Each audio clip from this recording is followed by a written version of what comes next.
dark for my eyes to see, and that's when you found me.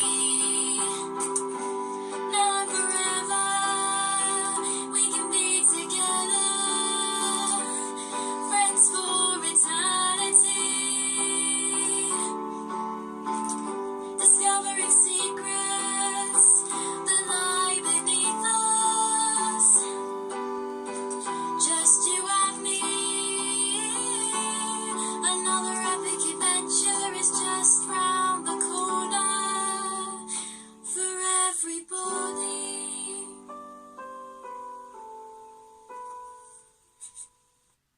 Inside Eckett House Hall, all of the children come in and take their seats, including Martha, who sits next to Elizabeth.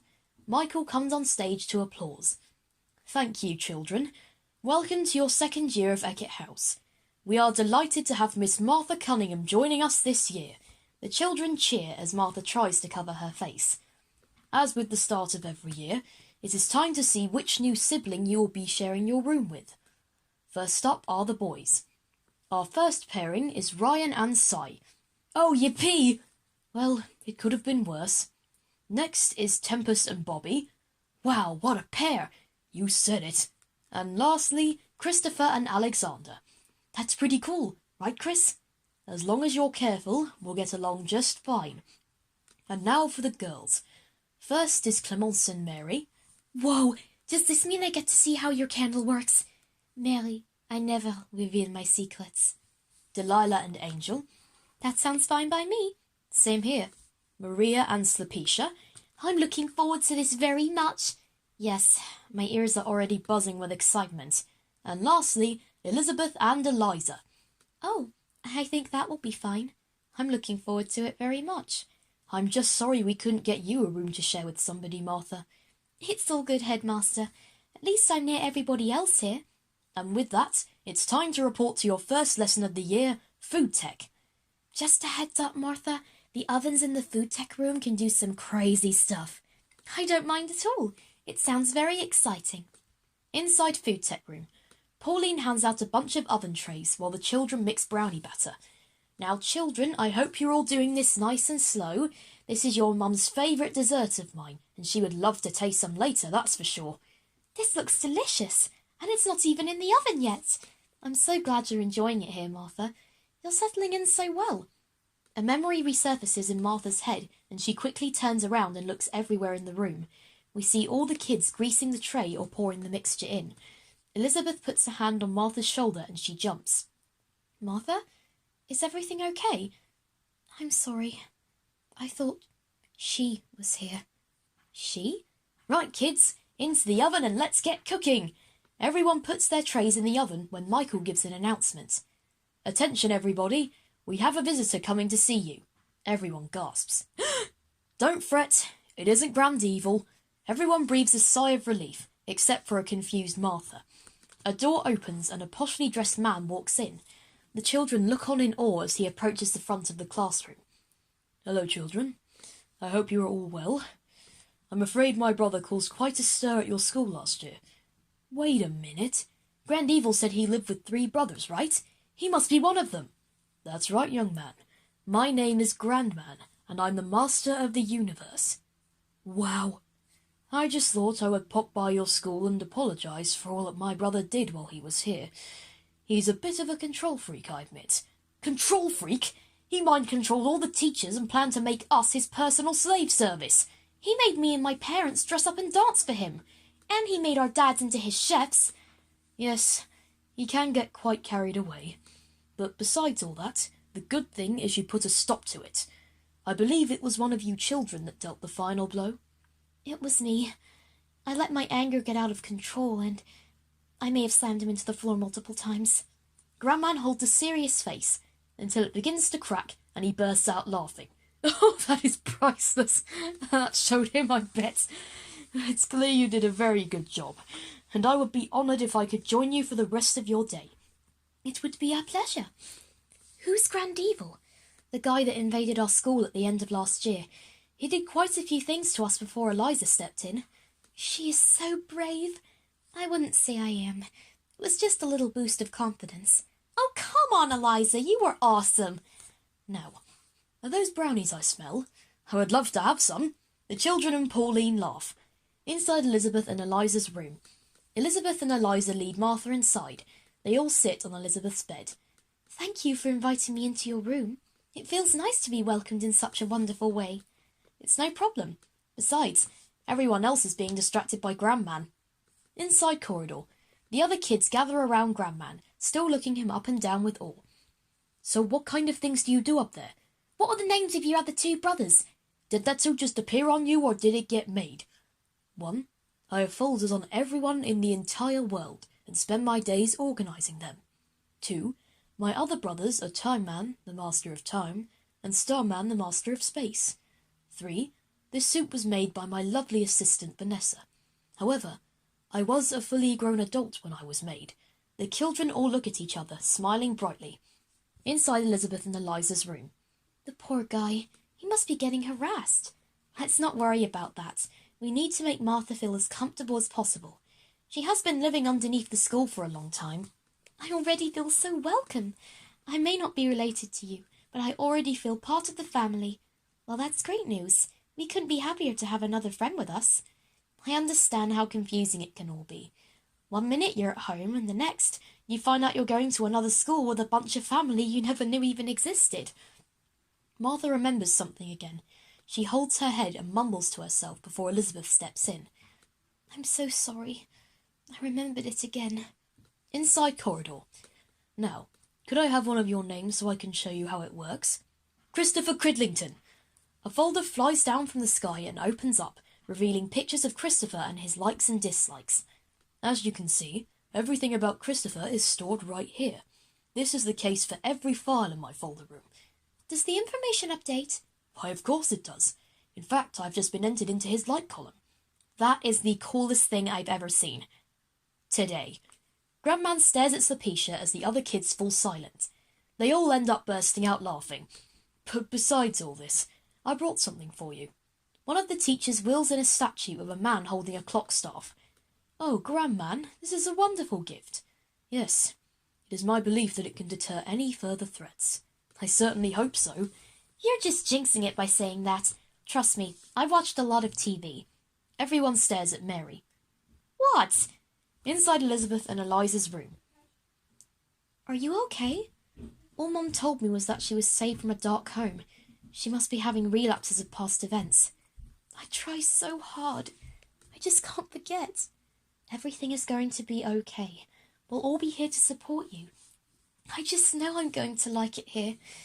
I'm just always scared that she could find me here and drag me back. But enough about that. I'm curious about Eliza. Curious? You're made entirely of ink.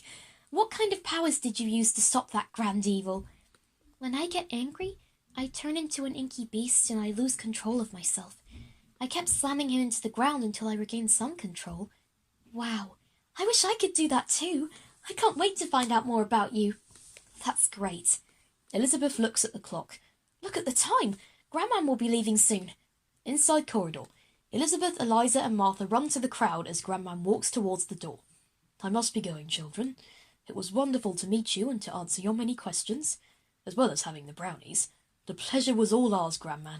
We must thank you for the wonderful statue you gave us too. It was nothing, just a little token of my thanks.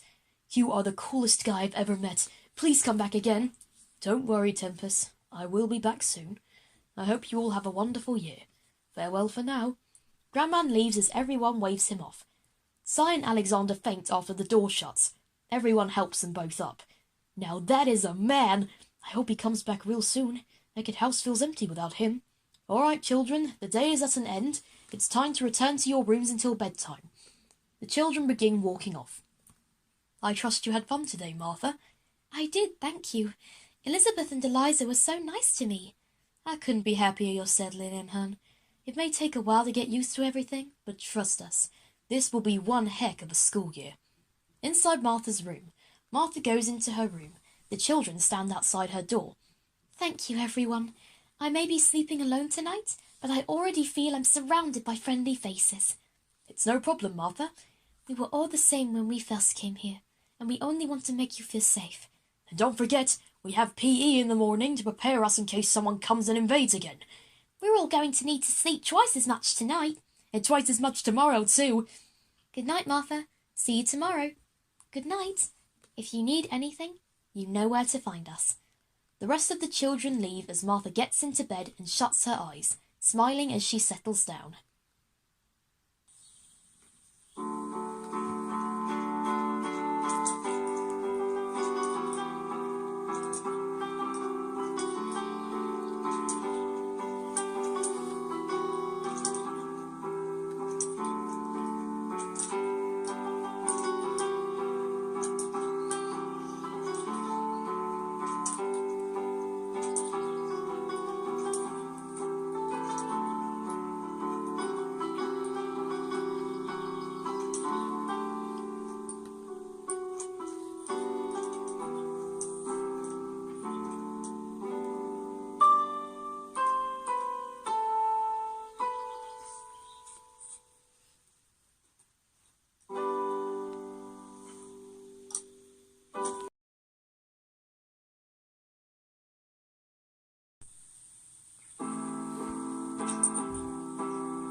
Inside corridor. The children walk down the corridor. Tempest and Christopher are stretching as they walk. Come along, everyone. It's time to get fit. Yippee. Oh, come on, Bobby. This won't be any old PE lesson. We're learning to fight together so the next threat can feel our burn. Maybe after this, I can play a bigger part in Aquabats missions, as well as save the school. Of course, Eliza, let me guess. You're going to say I don't need it because I saved everyone last year? I keep telling you I was angry, and that's why I defeated him so quickly. Of course we believe you, Eliza, but you still saved our butts. Now this teacher is going to put us through our paces. It's our great Uncle Judd, and he's known for his abilities. Not mine, obviously, but I'm still excited. Do you have any skills you can use in battle? I used to be known for my uncontrollable temper. I was always destroying things and causing chaos. Oh my goodness, we're more alike than we thought. Nearly there, guys. We all done stretching? Yep. Yes. As a future firefighter, fitness is key, and you must always stretch before you begin your workout. Inside PE hall, the children walk in and line up. Judd blows a whistle. The children all hold their ears. And Judd starts laughing. I'm sorry. I couldn't help myself. Welcome to your PE lesson, or a lesson in self-defense. Are we all here? Yes. Excellent. Now, last year, someone came to the school and almost brought everyone to their knees. From what I heard, you all made some effort to rebel against us when we were mind-controlled. You all tried your very hardest, but in the end, it wasn't enough. On top of this, someone hit my face while I didn't know, and I still can't figure out who did it. I can't take it any. I was the one that hit you with my skateboard. I didn't think you'd ever know. Thank you for being honest, Tempest. However, you had no other choice, so I'll let you off this time. Thank you, Mr. Rolfe. Now, today we're going to look at our strengths and weaknesses, how we can work together to overwhelm a threat, and how to rile ourselves up when we can't do it in the flick of a switch. Now, who would like to demonstrate their abilities first? The children all put up their hands in a desperate attempt to be first.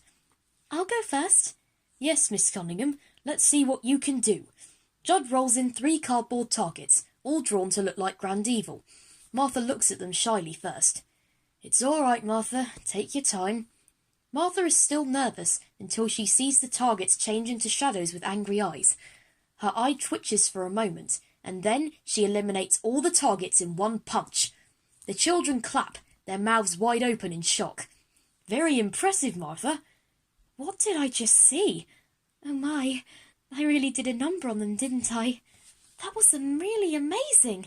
We could have used someone like you last year. Who wants to go next? Definitely me, Judd. Sulpicia's eyes glow green as the targets get enveloped in green light and thrown to the other side of the room. Well done, Sulpicia. Let's keep on going, and then we'll move on. Montage. We see the rest of the children demonstrate their powers, except for Elizabeth. Mary simply punches. Maria hits them with her drumsticks. Tempest summons Bones and hits them. Ryan has a Swiss Army feather duster. Angel uses her finger missiles. Bobby hits weakly, but eventually uses his nets. Clemence takes her candle off her head and burns them, Christopher running and putting out the fire. Eliza turns into her monster form and rips them apart. Alexander picks them up and drops them from the ceiling. Delilah flings cards into them. Christopher grabs a hose and sprays them down, and Cy uses karate. Inside PE Hall. You've all done very well, everyone. I believe Elizabeth is last. Elizabeth steps up. She takes a necklace and puts it on. Let's do it. Elizabeth drowns one of the targets in water. Another is wrapped in plants, and another is swept up in a mini hurricane. The children clap as she steps back in line. That was wonderful, everybody. Separately, you all have incredible skill, but now you need to learn how to work together. Judd wheels in a Grand Evil animatronic. The children gulp. How are we going to beat that? By working together, of course. Only by working together can you really achieve. How much effort are we putting into this? Everything you've got. To be stronger, you have to work together. And to work together, you have to train yourself.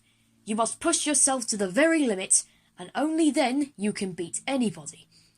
Luckily, for those less motivated, I have a song that should pump your iron. Judd goes to a radio and presses a button. Music starts to play. Let's go, everyone!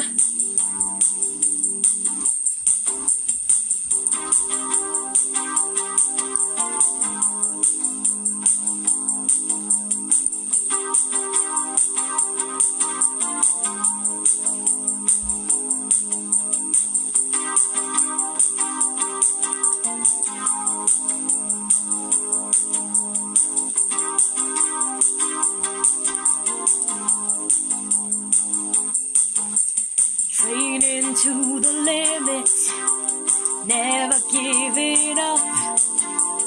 Gonna push into it, know that you're the stuff. Nothing's gonna stop us if we push our very souls. Get the situation and show you're in control. This is a training song to push you to the limit. Don't sing along while you're getting into it. The future's on a hill, and boy, you're gonna climb. If you work out strong, then I'm sure you will be fine.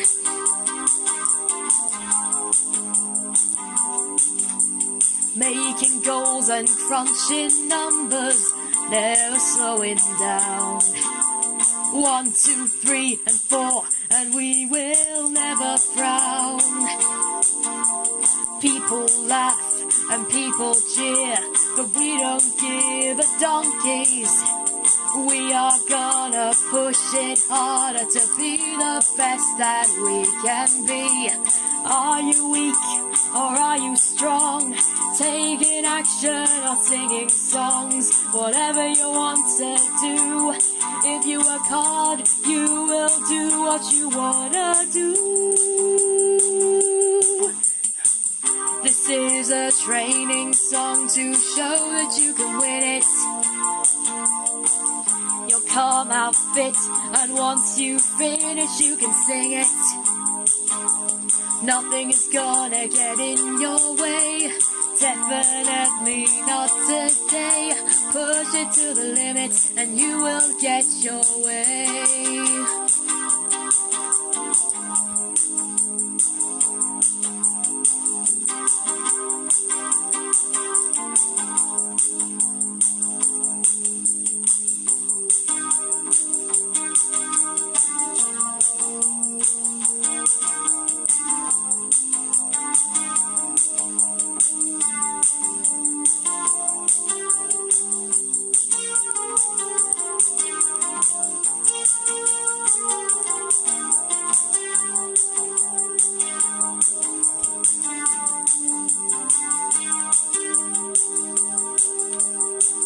This is a training song to push you to the limit.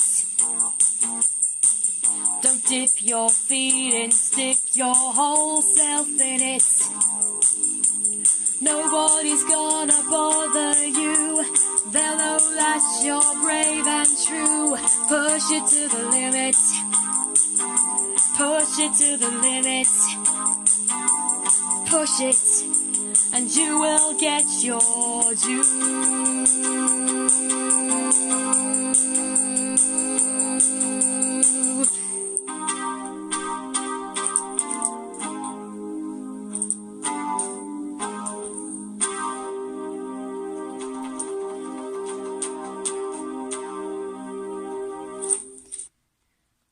After everyone finishes training, which they do in the song, they are in one big line as Judd marches up and down the line. Okay, everyone, this is it. Everything you've done today is leading up to this moment. Let's see what Team Eckett House has got. Janie runs into the hall and wraps her arms around Judd. Hi, Judd. I hope you're not too busy. Darling, the children are just about to do something. Then let's watch them together. Judd and Janie sit down on chairs. As Judd blows a whistle, the children take a stance and then fight the animatronic. They seem to work together very well, and eventually the animatronic comes down with a thud. Judd and Janie clap as they both walk up to the children. Very well done to all of you, children. You've picked up the importance of teamwork very quickly.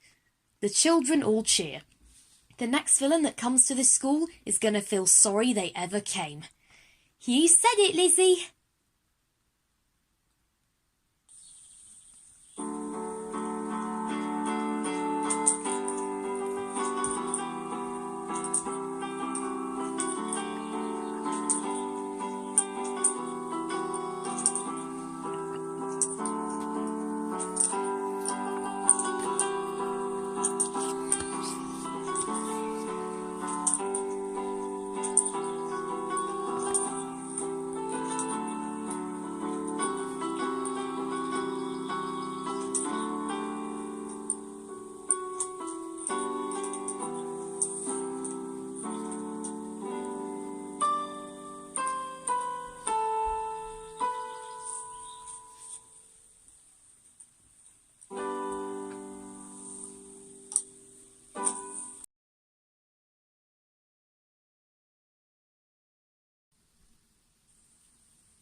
Inside Health and Social Care Room.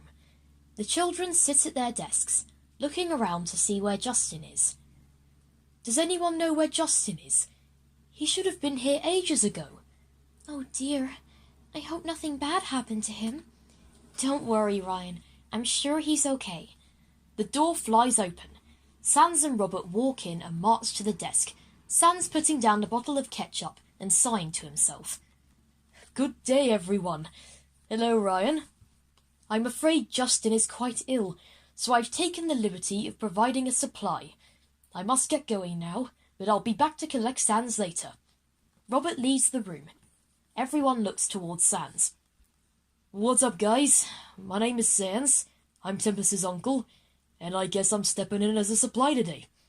Hey, Tempest. Hi, Uncle Sans. Right. What were you all learning about last week? We were learning all about care values. Right. Care values. That's your uncle?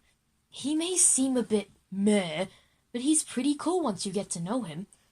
I think if he gets to know us better, he'd be more willing to connect with us. One of the first care values is privacy. Can anyone tell me what it means? I think I know. Is it the right of every person to be left alone? Correct. Everyone has the right to be left alone, some people more than others. Does anyone here like to be left alone? I do, Sans. People just don't get that I want to sleep. Same, kid. Same. Anyone else in here like being alone? I do, sir. I've lived alone for such a long time I've gotten used to it. Please, lady, call me Sans. Sir is way too formal for me. Anyways, the next care value is confidentiality. What do you think that means? Anybody? Is it keeping someone's personal information secret? Yeah. It basically means not telling people personal things for your own sake. Yeah. With all the secrets Mum is keeping, she needs all the confidentiality she can get. All the children start laughing. Sans holds back a chuckle before continuing. Anyway, the next value is dignity. Does anyone know what dignity entails? It's the right way to treat every living person a good way. Yes, everyone holds the right to be treated with dignity and respect. Everyone except for that rotten grand evil. Anyone who mind controls teachers, forces others to dance, and crashes into a school without any permission doesn't deserve an ounce of dignity or respect. That is very true. I'm just glad I wasn't teaching that day. You should have seen it, Sans. We were at our wits' end, fighting against the very teachers that taught us, all led by the brave Eliza. Eventually, we were defeated and taken away, and... Okay, kid, I don't need an entire monologue. Papyrus filled me in on everything. The important thing is that you're all still here. Exactly. And apart from Jug being hit by a certain skateboard, the teachers don't remember a thing about what happened to them. Wait, Tempest? You hit a teacher with your skateboard? I had no other choice, Uncle Sans. Besides, he took it all well in the end and let me off. Oh, Tempest. I could spend all day talking about all the trouble he got into as a kid, but we must get on. Next is anti-discrimination. What is anti-discrimination? It's treating everybody the same, no matter what kind of person they are. Correct. Doesn't matter the color of your skin, the people you love, or anything else. We are all still equal and deserve to be treated the same. That is the exact thing my father tells me every day. Everyone deserves to be treated as equals. The next care value is communication. I'm sure a few of you know a lot about that. Yes, I do. It's pretty much all I do, whether through text or through speech. Yep. Everybody has the right to be heard, no matter how ridiculous they sound when they say things. Like that Justin guy. He may sound a little silly, but Justin is a very good teacher. He's worked with many children, so he's the perfect person to teach this subject. Yeah, shame he got sick today. Next up is independence. People are always encouraged to act independently, to better themselves, and all that stuff. We don't really need to look into that one very much. The next one is risk-taking, which my little nephew knows all about. Yes, it's all about giving people the chance to go out of their comfort zone and go above and beyond. Of course, we all have to be reasonable when we take risks, something Tempest doesn't know how to do. Uncle, I can't help it if I want to be a great hero.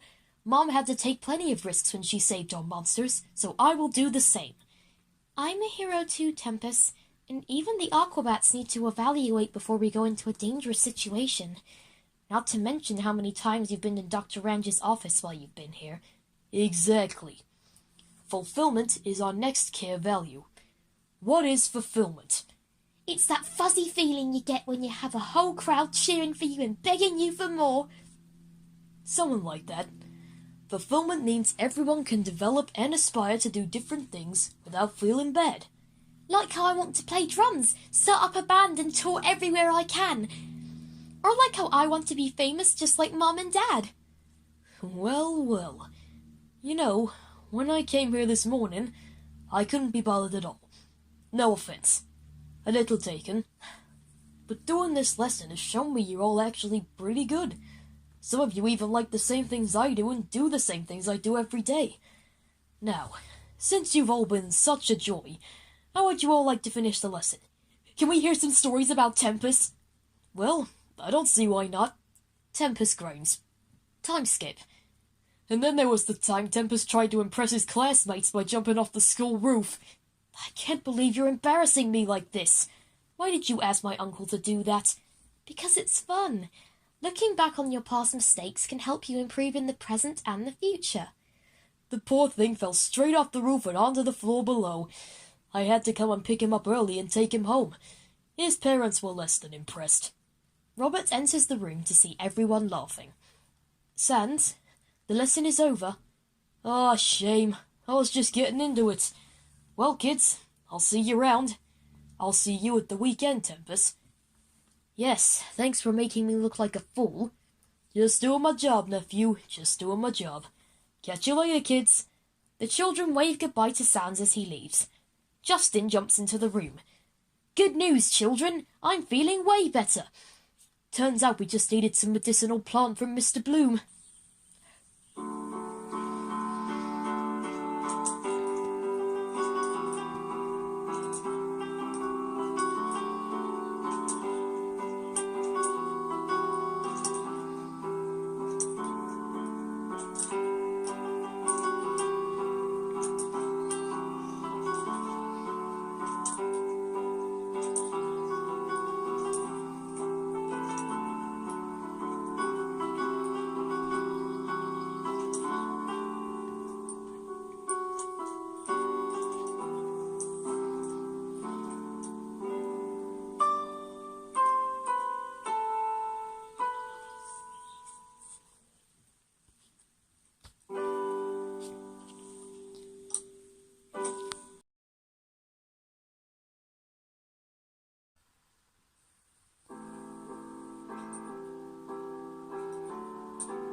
Inside corridor. All of the children are walking down the corridor when Brian rushes past them with his suitcase. See you in class, kids. Poor guy. He must have overslept. I don't see why teachers are allowed to just dilly-dally like that. Surely they should have alarms, reminders, calendars. Ryan, not everyone in this world is as organized as you. Especially not Mr. Gibbons. We should probably get to class and see if he's all right. Inside history room, the children come inside as Brian hurriedly sets up a machine on his desk. Come in, children, come in. I'm sorry I was so late. I keep on oversleeping. It's embarrassing. The important thing is you're here now, Brian. Oh, thank you for understanding. Is everyone here? The children all nod. Great, then we can get started. History is so full and rich, and it's simply marvellous to look back at how things used to be. Things that you take for granted nowadays would be rarities back in olden times. For example, there were no phones. People had to send each other letters. Yes, precisely. Now, as you have seen, this school likes to teach people at a level unlike any other. You're probably all wondering what this device on my desk is. Yeah, not even my dad can come up with something that complex. I feel the only way to show you the olden days is to really go back to the olden days. This machine can take us to any point in time in an instant, and we can go to quite a few places before the lesson ends. Flashback. You'll tell me Brian secretly has a machine that can take us back in time next. I knew I was right. Today, we're going to see some very interesting moments in history, up close and personal. Everyone, stand up and form a circle around me. The children all do what Brian says. Hold on tight, everybody. The machine comes to life and zaps everyone out of the room. Outside cliff top, the children and Brian appear on a cliff top. Welcome to the Paleolithic era, when man first emerged. A caveman runs past as a woolly rhino chases him. Oh my goodness! Cavemen were not the only things that walked around in this time. There were also huge creatures, like the woolly mammoth. As if on cue, a herd of mammoths walked beneath the cliff. Wow, they're so big! They must all be migrating during the cold winter months. Another important thing that happened during this time was the discovery of fire. Brian makes a fire, which Christopher quickly extinguishes.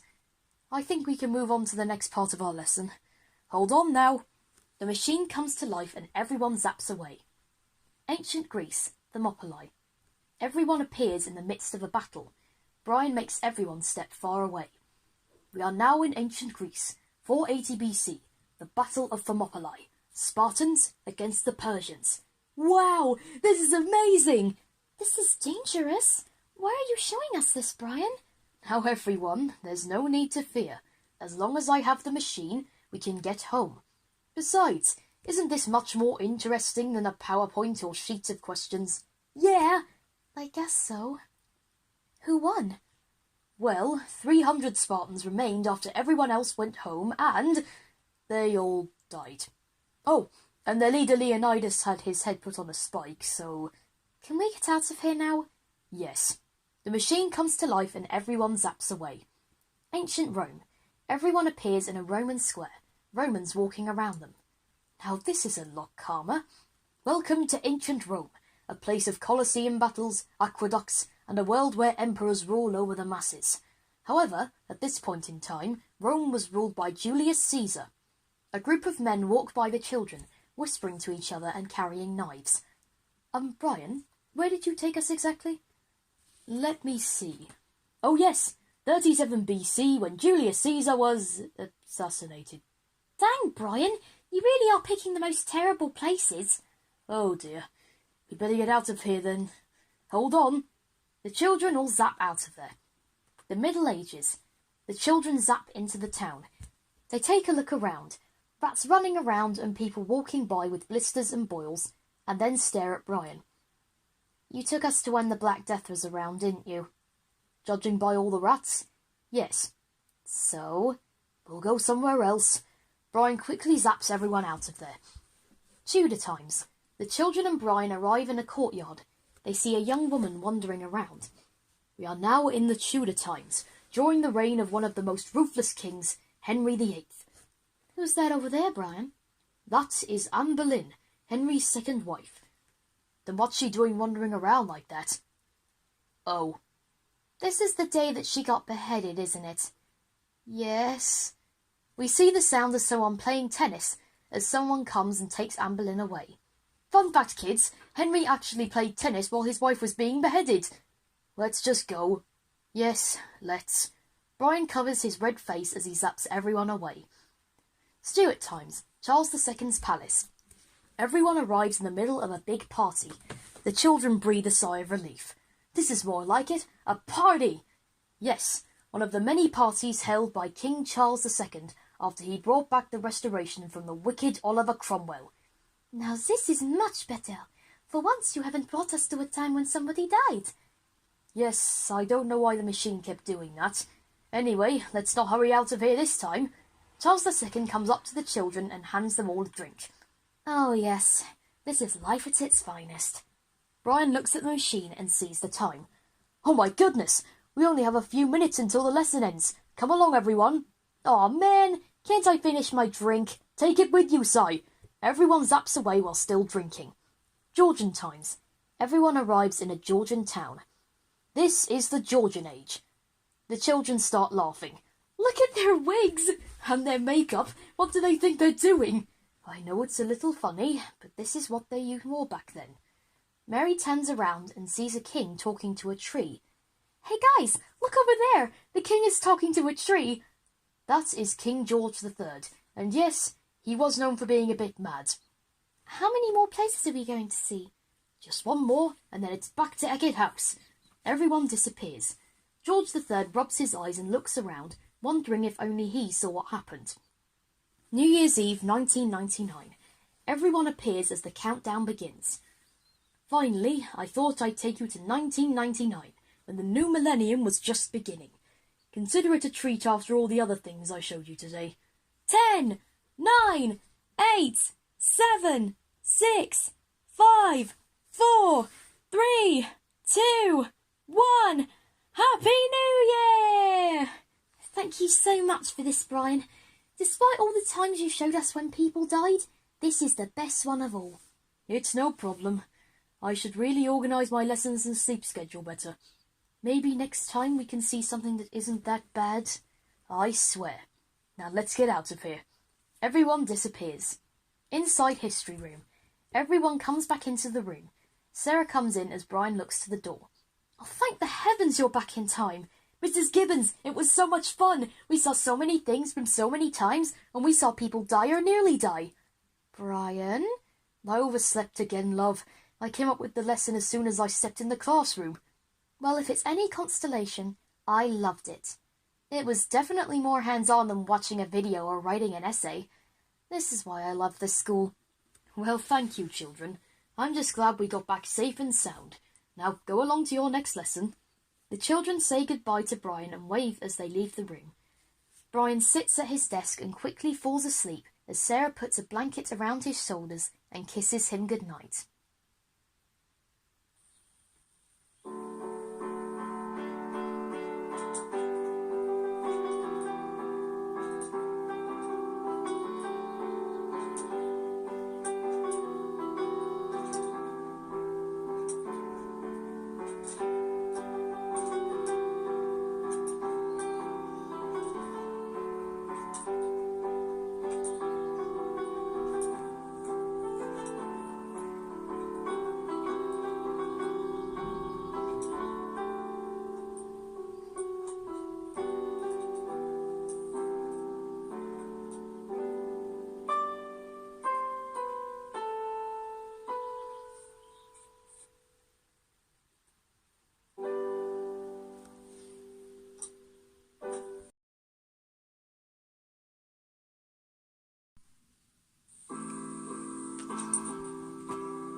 Elizabeth's Daydream.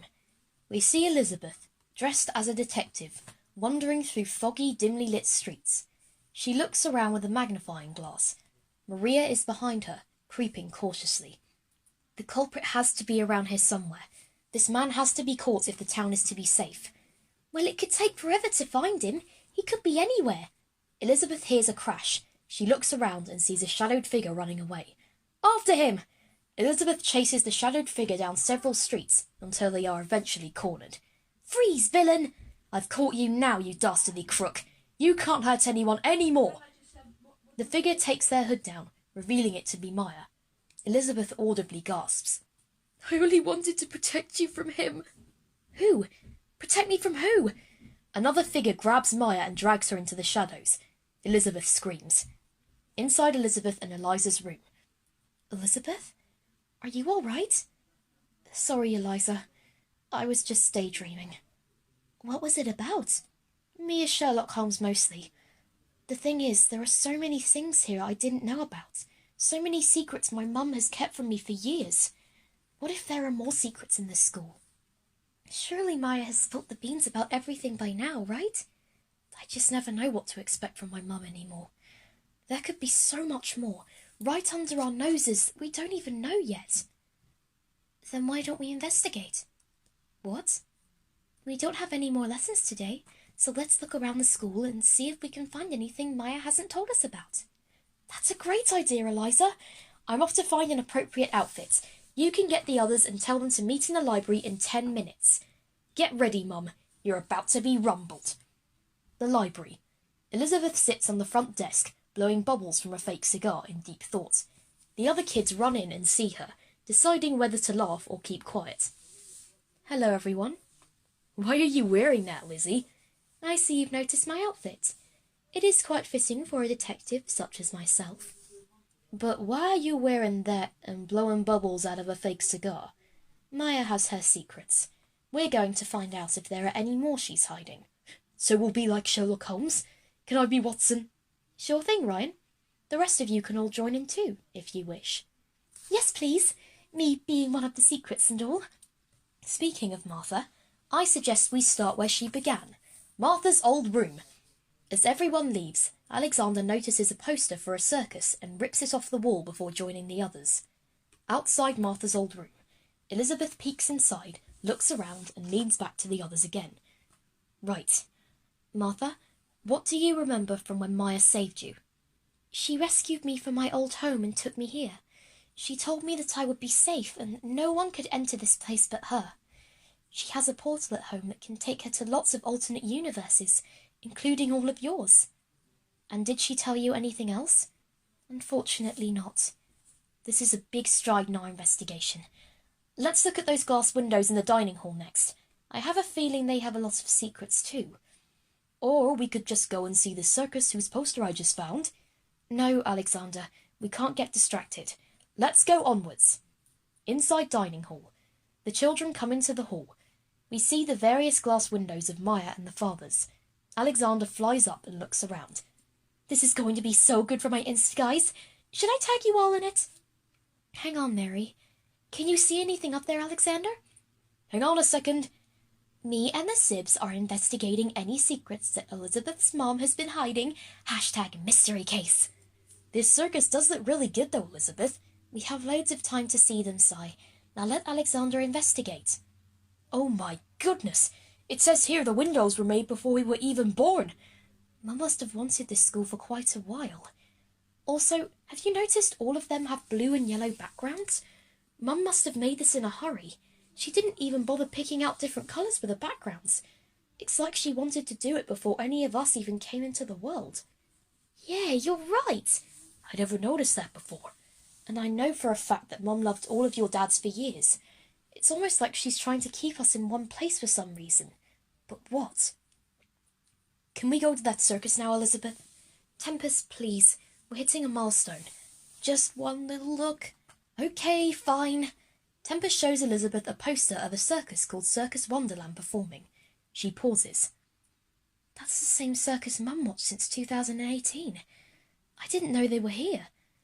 But we have to continue on investigating. We have done very well. We could always continue later when we come back. Elizabeth looks up in deep thought and then turns to the other children with a smile. Inside Circus Wonderland. I take that bottle. A 1.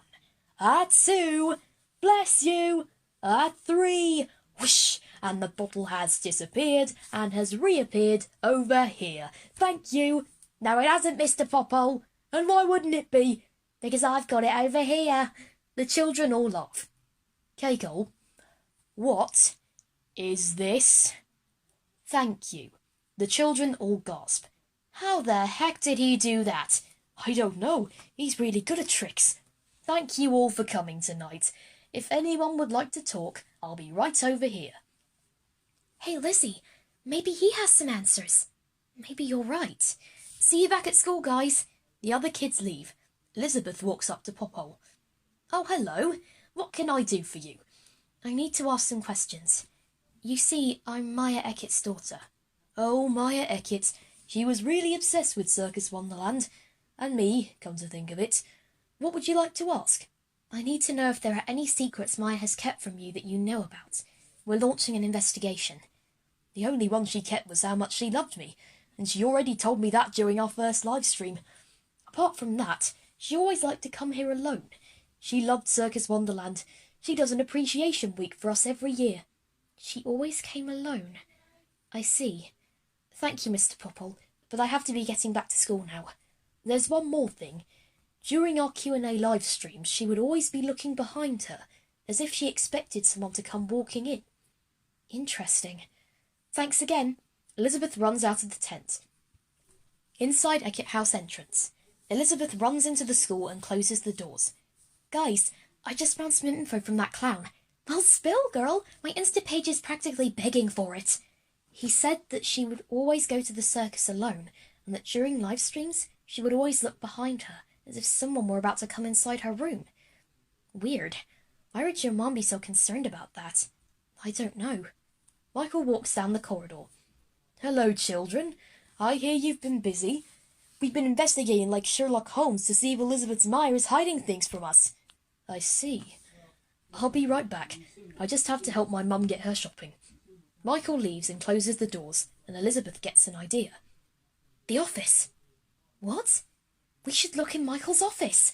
Mum did choose him to be the headmaster, so maybe we can find out why. Elizabeth, we can't just go into Michael's office. We could get into serious trouble. It could be the answer we're looking for. Besides, it will only be for a moment, and then we can go straight back to whatever it was before. The children look at each other and cautiously nod. Outside Michael's office, the children gather either side of the door. On the count of 3, we open the door and see if there's any secrets we can find. Okay? Okay. 1, 2, 3! Elizabeth opens the door and gasps. What is it, Elizabeth? It's a hole. Inside Michael's office, there is a door open in Michael's office on the ground, a pinkish-purple light emitting from it. The children gawp at it, and as they hear footsteps coming, they run away, closing the door as they leave. The hole only continues to glow more.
Inside Textiles room. The children come inside as Janie finishes setting up her sewing machines on a big table. Children, come on in. I've just finished setting up for today. Take a seat. The children sit down. Now today, everyone, I thought we would do something really fun. I had an amazing idea. What if we all made clothing that resemble people in our lives and acted out stories of times gone by? The children are all very excited, except for Martha, who raises her hand. Miss, is it all right if I don't participate? I'm not really fond of my times gone by. Of course, Martha. I wouldn't want to force you to take part. Anyway, as for the rest of you, I want you to take a sewing machine and sit down. All the children sit in front of a sewing machine. They see no fabric. They are all very confused. Janie, isn't there supposed to be fabric for us to sew? Oh, so you noticed. These aren't just any old sewing machines. All you need to do is put your foot on the pedal, think of someone you know, and let the machine make the exact clothes they wear. That's amazing. Now let's get started. Think of anyone you want, and then we can start telling stories. The children put their feet on the pedals and begin thinking of people, making lots of clothes. Ryan is especially excited. This will be the perfect opportunity to tell everyone the crazy things we all get up to in Justin's house. Inside stage behind curtain in Textiles room. Janie opens up a curtain and everyone brings their clothes with them. I can see you've all been busy. Who would like to go first? Ryan tries to jump in to go first, but Alexander comes to the front. Could I please go first? Of course, Alexander. What's the story you're going to tell? The story of my first heroic act. Time skip. Alexander is wearing a wig that makes him look like a girl. Oh, please save my cat. It's stuck up this tree. Alexander takes off the wig. Fear not, my lady. Alexander Underpants will save you, I said. Then I flew up into the branches and I took her down to the ground where I was hailed a hero for the first time in my life. Everyone claps. Ryan claps reluctantly. All right. Who would like to go next? Ryan tries to go again, but Maria comes forward. I'd love to go next, Janie. Of course you can, Maria. What's your story? This is the story of how Dad joined the band. It all began when B-Funks were about to perform on the main stage of Basingstoke Live. The current drummer Tim had a habit of turning up late. Time skip. Maria puts on a hat and a fake moustache. That's it. We need to find a new drummer, was what Grandad said. My dad was in the audience for the whole ordeal and seized the opportunity to join the band after Tim left. It was amazing. Everyone claps. Ryan continues to sulk. Who is next up to tell a story? Janie, could I tell my story next? Somebody's eager. Why don't you let someone go before you, Ryan? Save the best till last. I suppose so. I'd like to do it. My dad has gotten into all kinds of mischief. Now, what one can I tell? Time skip. Sapisha has her dad's clothes on. What do you think you're doing with my daughter? She is my pride and joy, and I'm not letting you hurt a hair on her head. Time skip. Christopher is dressed as Norman Price. I'm going to start another fire again. I don't care if the fire service gets into a pickle about it. Time skip. Ryan is almost falling asleep. Mary is dressed as her dad. Why am I putting myself through this for the sake of my audience? Time skip. Tempest is dressed as Metaton. Oh, yes, darlings, we are going to have a ball. Can these stories go any faster? Time skip. Bobby is finishing his story, ripping off a bright pink wig. And that is pretty much how Stephanie and I ended up bonding by accident. Everyone claps for a little while until Ryan stands up. Bravo, bravo, great story. Can I go now? Ryan? Can I please tell my story now, Janie? All right, Ryan. Ryan marches up to the front of the class, clothes in hand, and gives a big sigh. Where do I even begin? Oh yes, the day that Mya and Justin moved into Justin's house. My dad told me it was a quiet day until they both showed up. Robert knew that from the moment Mya came into the room, they would be very good friends, some may say even more than friends. Justin was being an absolute loudmouth, and Little Monster was being her mischievous, cheeky self. Oh, I could tell the story of how my father got me into cleaning. Ryan, could you please just pick one little story? The lesson is nearly over. Well, it isn't my fault that I've waited the entire lesson for everyone else to finish. I practically begged to go first, but the rest of you completely cut me off. Ryan, You know we didn't mean to. I've been waiting to tell my stories all day. How do you think I feel? Janie puts her hand on Ryan's shoulder and he stops. Ryan, if I were in your shoes, I wouldn't be too happy either. But that's no excuse to lash out at your family like that. Every person has a story to tell, but we have to let others tell their stories before ours. But Janie, you'll have all the time in the world to tell all the stories you want to. I think that everyone's stories today were wonderful, and in another lesson, you can tell everyone your wonderful tales. Does that sound okay? Everyone has a story that they are eager to share. Some want to tell it more than others, and they may not seem to care. Everyone wants to tell it, but we all have one to hold. Some are shy and keep it in, while others are more bold. Everyone has a tale of happiness and dread. But some think their ones are better and keep on talking instead. We have to give ourselves a break and give someone else a chance. If we learn to share our stories this way, life will be a merry dance. We all have stories, but what we do with them makes us who we are. We all have stories, but once they're told, we still have to go far. Let's all take a breath, let's all dive in, let's fly or swim. We all have stories, you just have to know where to begin.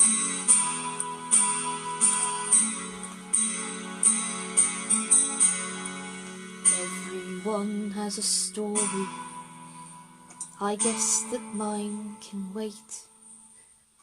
Others need to go, even though yours was quite great. dashing or shy, low or high, We all need a chance to tell it. Every story's different, we just need to know the right way to tell it. We all have stories, but what we do makes us who we are. We all have stories, we still have to go quite far. Let's all take a breath, fly or swim. We just have to know where to begin.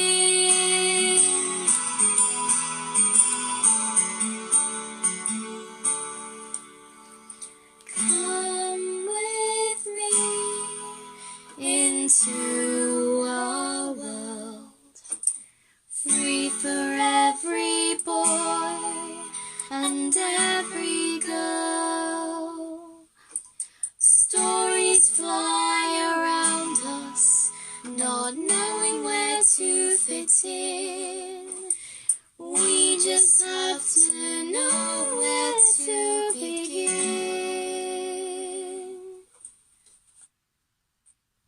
Ryan looks at his other half-siblings. He is looking very guilty. I'm sorry. I didn't mean to get so mad at you. I should have just waited patiently like the rest of you. It's fine, Ryan. You had every right to be angry at us. And one day we can hear of all the crazy tales of Justin, you, your mum, little monster, and your dad. That sounds great to me. All right, everyone, put all of your clothes into this box here, and we can act out even more stories next time. Perhaps we can all cut them a bit short so we can all tell a story, okay? Yes, Janie. Definitely, Janie. Wow, Ryan, you went hopping mad. I guess I did.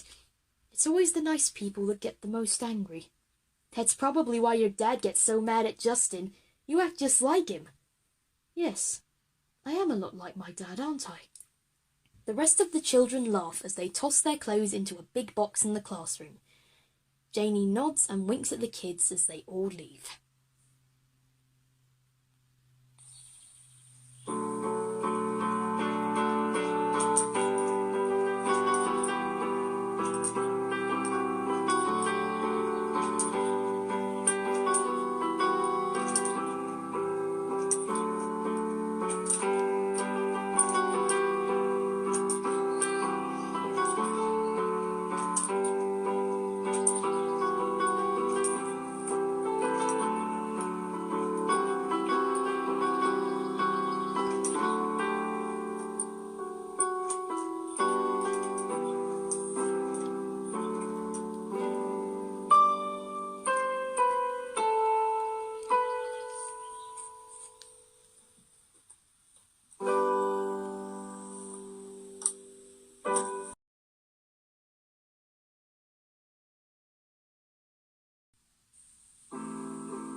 Inside art room, everyone finishes painting as a bell rings.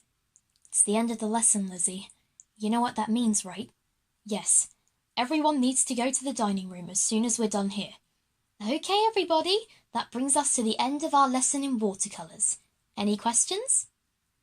Okay, see you all next time. Inside dining room. All the children sit at a big table. Elizabeth sitting at the end. All of the other children look towards her as she begins. All right, everyone. We all know why we're here today. As you know, we found out some valuable information. 1, that the school was made in a hurry to keep us in one place, among other little tidbits. And 2, that there's a mysterious hole in Headmaster Rosens' office. We have no idea what it's doing here, or what could be in it. So I gathered everyone here today to hear your ideas. Any contributions? I'm not sure, Elizabeth. But shouldn't we figure out why he has that hole in his office in the first place, rather than what's in it? While that is very important, Martha, we should really brainstorm what could be inside the hole first. Any contributions? I have one, Lizzie. The hole was glowing, wasn't it? What if that's because the glow is disco lights, and there's a giant rave in there? Mary's idea. Mary is holding a red cup, while music blares and lights swing. This party is lit, y'all! Hey, do you have any more of this drink? It makes me want to dance. Mary starts dancing. Michael joins her on the dance floor. Thank you so much for coming to my underground party, Mary. It was so lonely having a party for one. You're welcome, Michael. We should invite everyone else soon. Yes, we certainly shall. The two of them continue dancing. Inside dining hall. Mary is dancing, but pauses. She sits back down, embarrassed. While that idea is quite amusing, why would Mr. Rosen have an entire party set up in his office, let alone one that's there permanently? I guess you're right. I have an idea. Michael could be hiding his pet down there, and he doesn't want us to know because it's against school rules. Si's idea. Michael has a fluffy dog, jumping all over him and licking his face. Calm down, Mr. Snuffles. We can't have the kids hearing you. The dog barks happily as they continue playing. Inside dining hall. Okay, Si, that's an idea. Any others? Michael is part of a band made up of him, his brother and his mum, and he doesn't want us to find out because it's a surprise for our graduation. Maria's idea. Michael and his brother and Mum finish playing a song. Okay, Mum, Brian, let's do it again and really give it some welly. This has to be perfect for the children's graduation. Yes, I know we have 3 years left, but we have to get it right. They start preparing to play again. Inside dining hall. It just makes sense in my eyes. Of course it does. You're music mad. How about Christopher? Do you have any bright ideas? I have a much more logical explanation. What if it's simply a collection of lampshades that Mr. Rosen plans to sell off to get the school more money? Christopher's idea. Michael looks at his lamps and scatters money around the room. I'm rich. Thank you, you lovely lamps. Now the school finally has enough money for a fire training department. Michael continues throwing money everywhere as we see him land in a pool of money and swim in it, laughing and smiling. Inside dining hall. A fire training department? Really? Well, I can't keep practicing it at home. Well, I don't need to ask Tempest. I already know what he's going to say. Tempest smiles to himself. Tempest's idea. Tempest goes up and down a skate ramp as Michael films on a phone. Thanks for letting me in your skating room, Mr. Rosen. Everyone is going to love this video. Not a problem, Tempest. I'm just happy to see you happy. Here comes something I call the bone shocker. Tempest does a flip on his skateboard as Michael cheers. Inside dining hall. Tempest, standing, pretends to skateboard before seeing the others and sitting down promptly. I just love skateboards. We know, Tempest, we know. I have a suggestion. It could be the original Eckett House hall. Michael could be inviting people in every night when we all go to bed. Delilah's idea. An audience watches as Michael performs a magic trick. And now I shall pull a rabbit from this hat. Michael produces a rabbit from a hat, and the audience goes wild. Thank you, everyone. For my next trick, I need a volunteer from the audience. I promise I will not hurt you. Michael pulls out a giant saw, and we see a woman scream. Inside dining hall. Wouldn't we be able to hear them, though? The school is very quiet at night. Oh, of course. Silly me. I know. He's hoarding more books in there, and he's not telling me, so I won't save them. Sapesha's idea. Sapesha bursts into a room where Michael is locking up books. Release my people, Mr. Rosen. You can't keep them locked up any longer. Curses. Sapesha, how did you know I was hiding them? Nothing gets past me, sir. Now let my people go. Never! Sapesha lunges at Michael as he lunges back. Inside dining hall. Mr. Rosen would never be so cruel. Sorry, I'm so salty about the library. I've got an idea. He could be a secret superhero like me. Alexander's idea. Michael runs into the room as an alarm sounds. Mya comes onto a TV. Michael, the world is in grave danger, and only you can save us. Someone needs my help. This looks like a job for Super Rosen. Michael spins around and is now in hero gear. He flies through the ceiling as debris collapses around him. Inside dining hall. The rest of the children laugh as Alexander's face turns red. Sorry, Alexander. That's just so funny. Anybody have a better explanation? I have an explanation. It's his relaxation place. Ryan's idea. Michael is sat on a mat surrounded by candles. Ah, this is the life. He picks up a Buddha bowl, gently hitting it and letting it ring out. Inside dining hall. It is the most logical explanation so far. What about you, Eliza? He's watching cartoons and he doesn't want us knowing because he's too old to watch them? Eliza's idea. Michael is watching cartoons and laughing, eating popcorn in between the laughter. This is hilarious. I certainly hope no one else knows I watch this. Some wacky sound effects. Michael laughs even more. Inside dining hall. Okay, that sounds logical.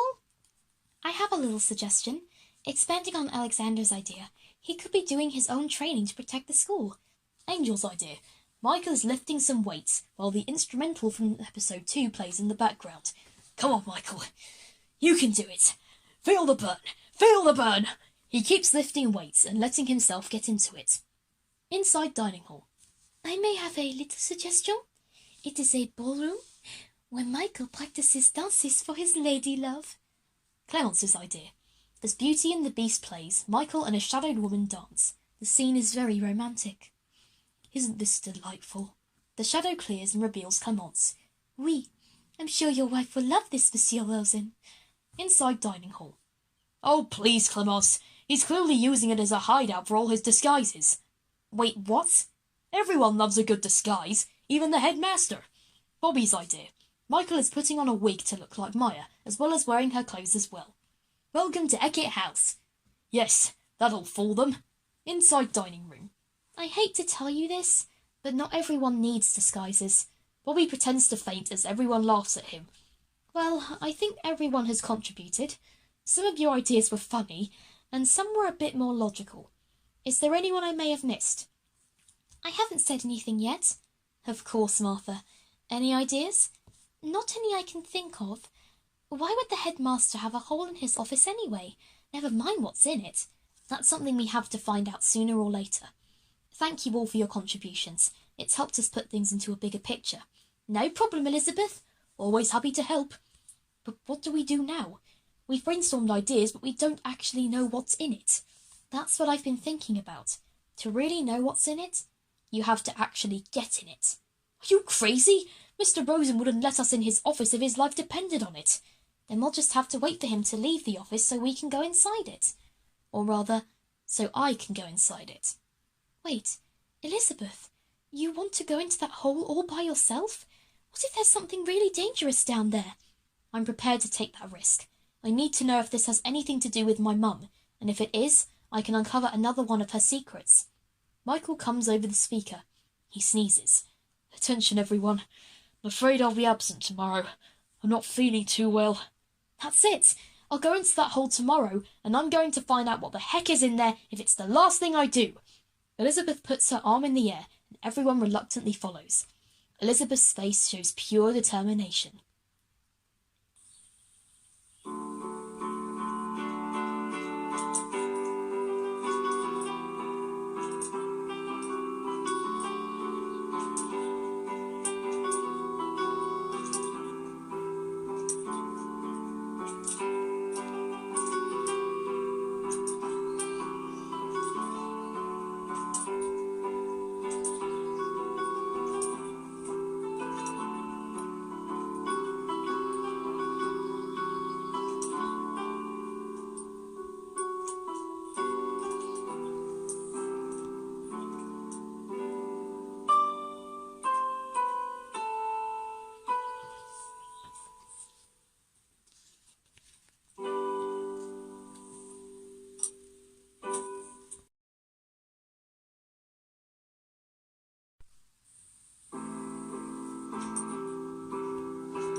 Outside Elizabeth and Eliza's room. Elizabeth comes out of her room carrying a backpack. The other children gather around, nervous. Are you sure you want to do this? I made up my mind yesterday. If finding what's in that hole gives us any more clues, then I'm willing to go through hell and back. How about we let the teachers know you're not in lessons today? Just say I'm ill or something. I'll be fine, guys, I swear. The other children don't look so sure. We can't help being just a bit worried for you. We still have no idea what's in there. It was all just speculation. It doesn't matter what happened yesterday, and it doesn't matter what's in that hole. There must be something in there that can point us in the right direction, and I am going to find it. I'll be back as soon as I can. Elizabeth starts walking off down the corridor. Good luck! Elizabeth is now gone. The other children look at each other with worry. I hope she comes back okay. I'm really scared for her. We all are. Inside Michael's office. Elizabeth enters the room and closes the door behind her. She rolls up a carpet to reveal the door and opens it. This is it. What are you hiding, Michael? What are you hiding, Mum? There is a ladder beneath the school. Elizabeth looks around one last time and begins her descent down it.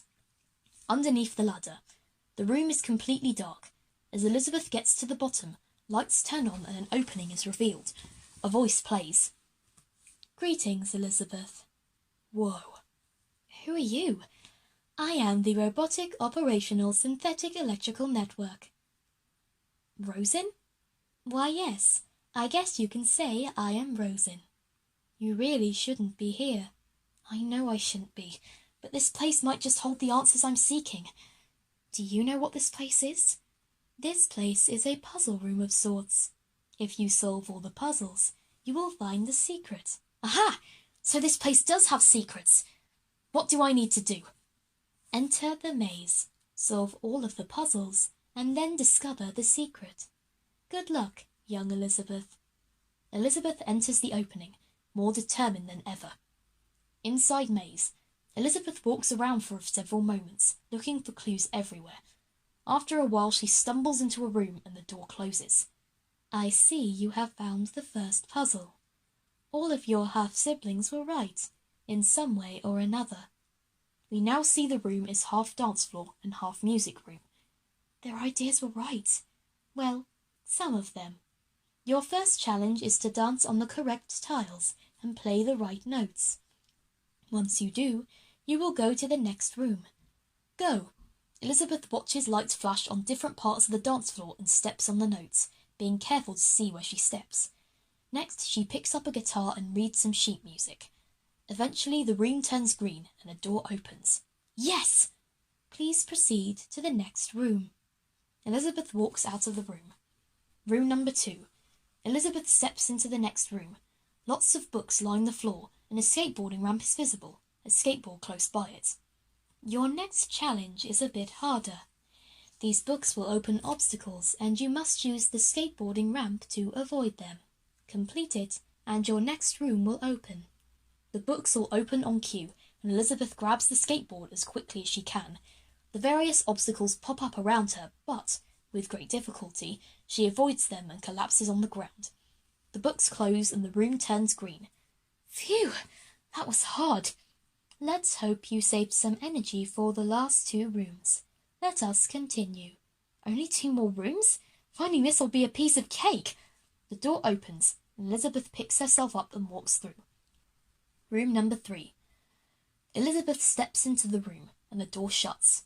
It is completely empty. An opening reveals some miniature robots.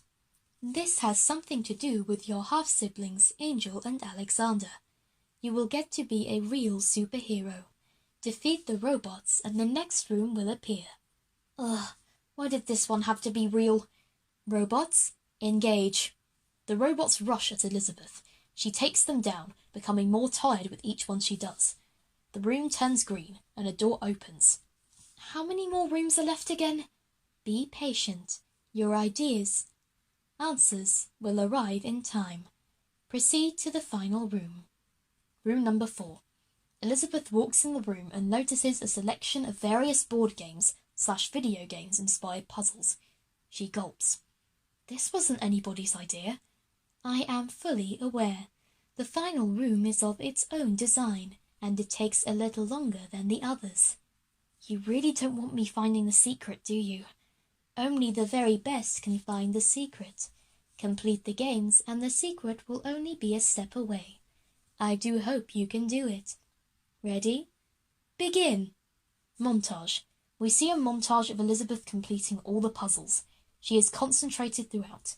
Rosen lets Elizabeth know when the puzzles are done. Puzzle complete. Puzzle complete. Puzzle complete. Puzzle complete. Puzzle complete. Puzzle complete. Puzzle complete. Puzzle complete. Puzzle complete. Final puzzle, engage. We see Elizabeth's fingers fly at the final puzzle. She is more determined than ever before. Eventually, she wins, and the room turns green. Room number 4. Yes! Well done, Elizabeth. You have successfully completed all challenges. You may keep the secret. Wait a minute. What do you mean, keep it? My creator made me and this maze to keep the secret from anyone. The prize is taking it and keeping it up in the school. Okay. A door opens into a thin corridor. Please proceed, Elizabeth. Elizabeth walks through the door, and it shuts behind her. Inside corridor. Elizabeth walks down the corridor, scanning the walls as she goes. At the end, there is a locked door. I have one final question, but first, may I be so bold as to ask why you came here? My mum, Mya Eckett, is a lot more secretive than I first thought. When we were investigating the school, we saw this hole in Michael's office, and I just had to see if it had anything to do with her. I just know this hole has something in it I need to know. Before I open this door, are you sure you want to see the secret? I'm sure. You are very confident. I understand. Opening door. The door opens. Congratulations again, Elizabeth. Elizabeth walks through the door, and it locks behind her. Inside secret room. Elizabeth walks into the room. It is pitch black. She finds a candle and picks it up, waving it around the room. Hello? Where are you, secret? The candle blows out. Elizabeth jumps as the room lights up around her. Elizabeth? Is that really you? Elizabeth looks around. We see what appears to be Michael Rosen in chains on the wall, dishevelled and tired. He looks up with newfound hope. I knew someone would come for me. Elizabeth's mouth opens wide and her eyes are wide from the shock. She gasps as everything fades to black.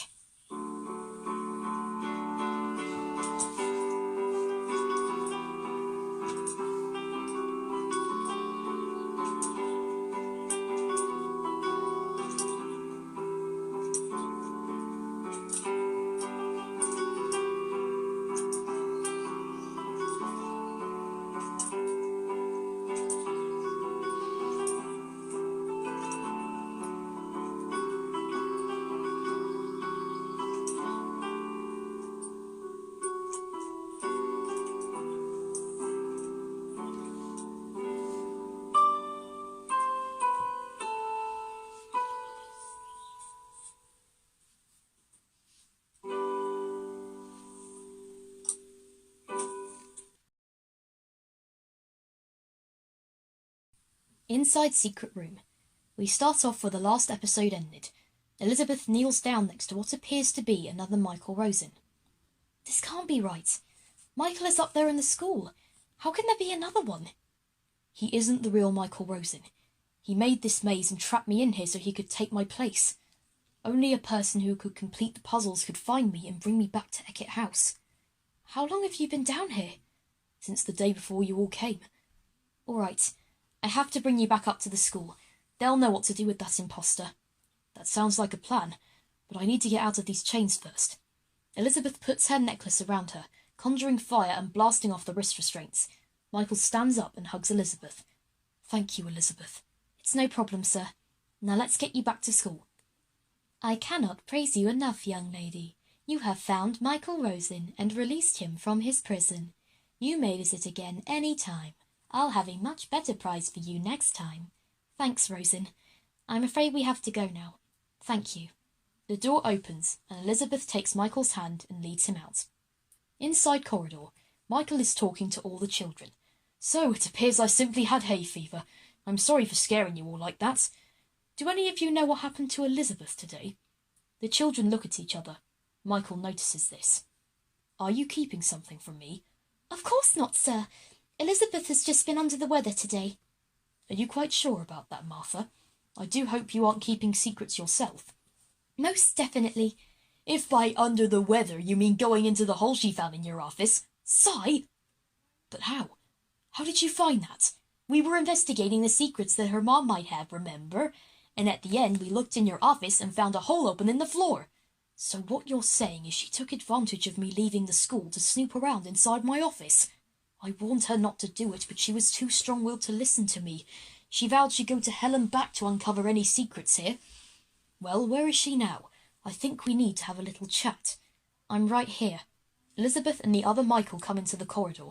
The children look to and fro to each Rosen, very confused. There are 2 Michael Rosens? No, Maria. That Michael Rosen is a traitor. The children gasp. What are you talking about? I've been investigating inside the hole in your office all day, and once I completed all the puzzles, I found the real Michael Rosen chained up against your wall. Don't you recall? You trapped me in that maze you built and took my place as headmaster. I did no such thing. I chained you up there because you're the real imposter. The children gasp again. Okay, this is confusing me. Okay, one of you is Michael Rosen and one of you is not. For now, I'll call the one I found Rosen 1.0 and the other one Rosen 2.0. Well, we should get the other teachers here to get their opinions. You should keep everyone here, Elizabeth. Angel runs off to get the teachers. This is all ridiculous. I'm the real Michael Rosen. Preposterous. I'm the real Michael Rosen. I put you down in that hole to protect my children from you. You put me in there so you could take over from me. Okay. No need to fight. We'll figure out which one of you is our headmaster in time. Angel guides the rest of the teachers down the hall. They spot the 2 Rosens and look at each other in utter confusion. There's 2 headmasters? No, only one of them is the real Michael Rosen. We just have to figure out which one it is. What do you think?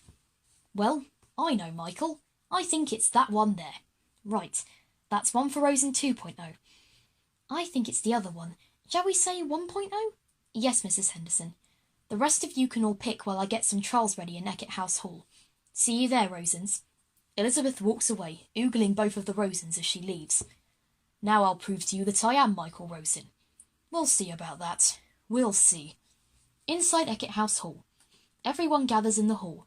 Both the Rosens are behind different podiums. As everyone sits down, Elizabeth slams a gavel down. Attention, everybody! After a thorough investigation, I have found another Michael Rosen underneath the school. It will be up to all of us to determine which one is telling the truth. His brother Brian is also here to help. Hello, everyone. This is really weird. Anyway, before we begin, we need a vote. How many of you believe Rosen 1.0 is Michael Rosen? Sapisha, Christopher, Mary Maria, Clemence, Tempest, Brian Rosen, Alexander, Dr. Ranch, Tommy, Justin, Pauline, Nicola, Janie, and MCBC put their hands up. And how many believe Rosen 2.0 is Michael Rosen? Ryan, Delilah, Martha, Angel, Bobby, Eliza, Cy, Judd, Sarah, Brian, Mandy, Naomi, Kat and Andy put their hands up. Very well. During this session there will be several trials to see which Rosen is telling the truth. All of them have been centred around his life and career, except for the last one. Judd leaves the hall and comes back with a whole obstacle course. Here you go, Elizabeth. What is this, Elizabeth? Your last trial. This obstacle course is designed to be completed by the best of the best. Whichever Rosen succeeds will determine who is lying. But before that, let's begin the first trial. Questions. Both Rosens stare at each other intensely. Nicola brings in a book of Michael's poems. The first challenge will involve asking questions about your poems. Whoever slips up must be the fake Michael. Ready?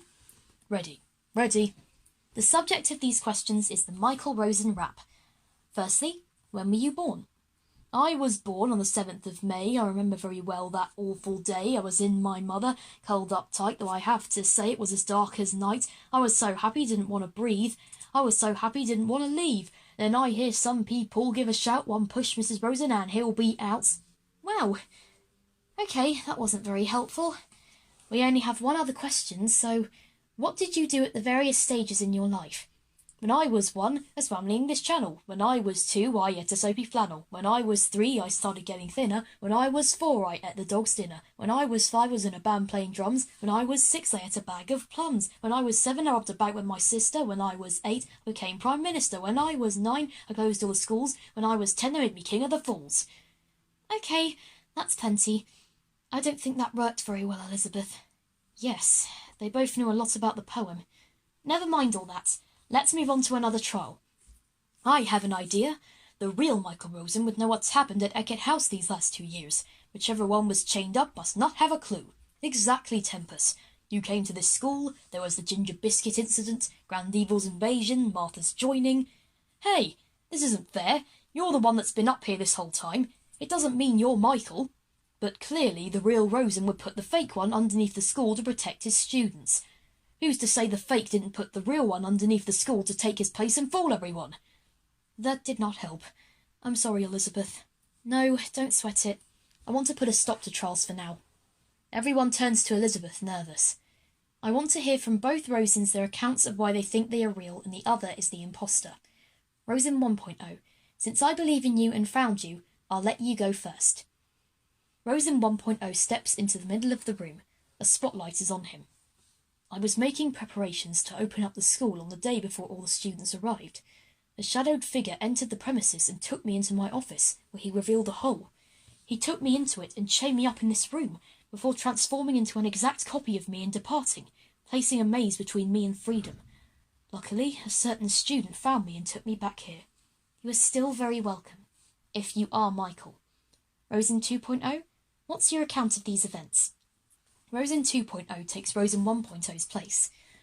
I was making preparations to open up the school when someone who looked exactly like me burst in and started to attack me. Luckily, I had a defence system underneath my office that I took him into immediately. I chained him up and kept him there for everyone's safety. Elizabeth, you have put us all in grave danger by letting him out. You must return him to the maze as soon as possible. And I will, if your story is indeed correct. Okay, now we've heard both accounts, it's time to put this story to rest. Rosens, take your positions for the final trial. Both Rosens head to the start of the course. All right, you two. Ready, get set, and go! Judge sounds a klaxon and the race begins. Rosen 2.0 passes with ease, with Rosen 1.0 going much slower and ending last. Yes! I won! I'm the real Michael Rosen! Get rid of that phony! But are you really, Michael? What do you mean? I completed the course.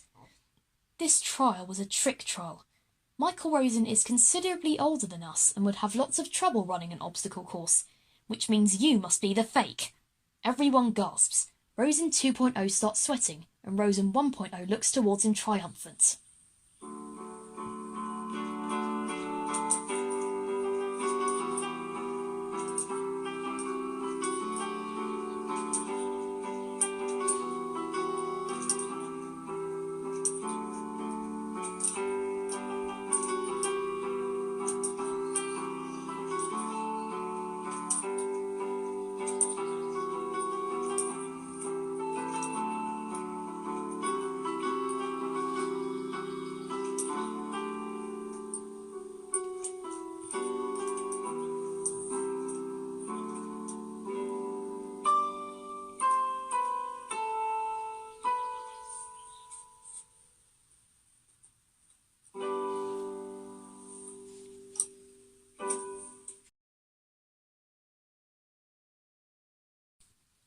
Montage.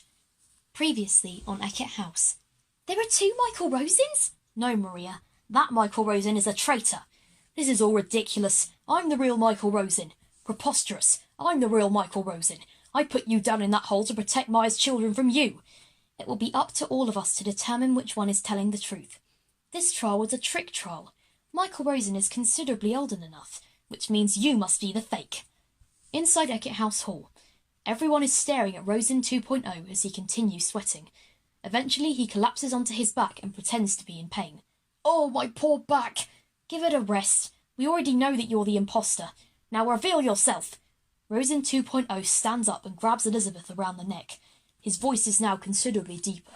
You insolent little brat. How dare you expose my secrets? Let go of her. Rosen 2.0's eyes turn black and smoke begins to cloud him. Elizabeth gets out of his grip and runs to the other students. Oh my God! The smoke clears, revealing the imposter. It's the devil! Thank God, it's over. Pretending to be him made me sick. Michael? Now, it's time for me to enact my plan. Elizabeth takes out her phone, dialing it quickly. Hello, Mum? Could you come to the school? The devil is here. Bring the dads. We need all the help we can get. The devil takes Elizabeth's phone and drops it. Michael catches it. Just what are you doing here? I'm creating hell on earth. I'm going to open up a rift between hell and this school. My demons will soon swarm and turn all of earth into a living hell. You better start running.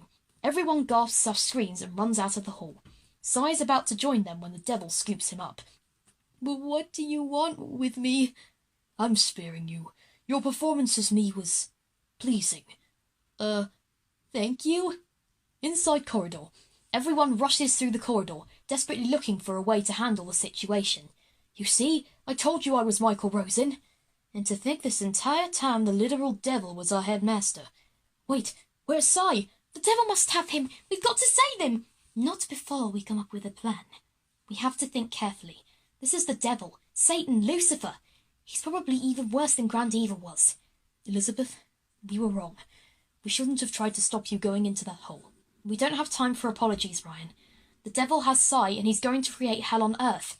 Hey, let's ask Eliza. Why are you all coming to me for answers? Duh! You saved us last year from Grand Evil. I keep telling you it was just a boost of confidence. I don't know how to stop the devil. She's right, Mary. This isn't the time to put unnecessary pressure on anyone here. It's not just our school at stake this time. Thank you. I don't know whether to be excited or scared. This is the first time I've helped you overcome a villain. It's only our second time doing this, so don't get your hopes up. Does anyone here have any plans? We should get all the teachers together and team up with them, just like how Judd taught us to do. They haven't been mind-controlled this time. But what if the devil decides to do it this time? The devil looms above the children, still holding Cy. They all look behind them to see him. Mind-controlling is so old school. I prefer a much easier method. He holds out his other hand and turns Eliza to stone. Eliza, no! Turning people to stone is so much easier than mind control. Don't you agree? The devil starts turning the children to stone one by one. They are all horrified. Elizabeth, Martha, Tempest, and Delilah get away. Oh my God! Our family is nothing more than chunks of rock! Why did I get away? I wish I was turned to stone instead. Why did I have to leave my room under the school? I could be safe and sound now. Don't panic. It's only us here, so we need to think of a plan fast. They all run away as the last child is turned to stone. Inside Eckett House entrance, Mya and all the fathers run into the school and close the doors. Lizzie, where are you, darling? From around the corner, we see the devil turn into Elizabeth and run into Mya's arms. Mum, all the kids are being turned into stone and I don't know where the devil has gone. All the teachers could be in real danger. It's all right, Lizzie. We'll find him. Roy, you have history with him, right? Unfortunately. Then you can help us find him. Come on, everyone. Mya and the fathers run, and the devil as Elizabeth follows close behind. Inside dining hall. Elizabeth, Delilah, Tempest, and Martha run in and close the door. Okay, we're all safe in here for the time being. Now, does anybody have a clue as to how we're going to stop this? Ahmad. My dad is the devil's right-hand man. That's probably why he let me go with you. And I, the terrific Tempest, will guard the door while you think of a plan. Tempest goes to the door and paces back and forth. Elizabeth, is there anything I can do? Martha, I want you to act as a distraction. Now, before you say anything, I'm not doing this for any bad reason. This is a very important job, and you are the perfect innocent girl for it. Oh, I get it.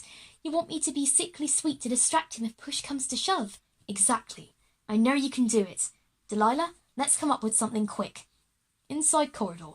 Martha and the fathers walk down the corridor. The devil as Elizabeth leads the bunch. I think he may have gone down that way, Mum. It certainly looks like it. We see the corridor has flames scattered around. That thing is not playing around. It's the devil. He wouldn't play around, especially not when he's going to... What's his plan again, darling? To open up a rift between Earth and Hell to make Earth a living hell. It's so deviously clever. What was that? It's such a devious endeavour. We have to save the teachers before he opens up the rift. Then we don't have a moment to spare. Mya and the fathers run off. Steve goes up to Elizabeth. Quick, Elizabeth. I need to know where the other teachers are. All the children are turned to stone. I know. Steve is turned to stone as the devil as Elizabeth runs off. Inside dining hall. Tempest continues patrolling the door. Elizabeth and Delilah sit at a table making plans. I think the only way to beat the devil is to challenge him and beat him at his own game. Okay, so what should the challenge be? We need to do something that he can't do. I think we need to do a card trick challenge. Whoa, a card trick challenge? Only I'm able to flip cards just like my dad. The devil wouldn't even dream of beating me. It's perfect. And if it doesn't work, we call in Martha. You've got it. Let's go, team. End of corridor.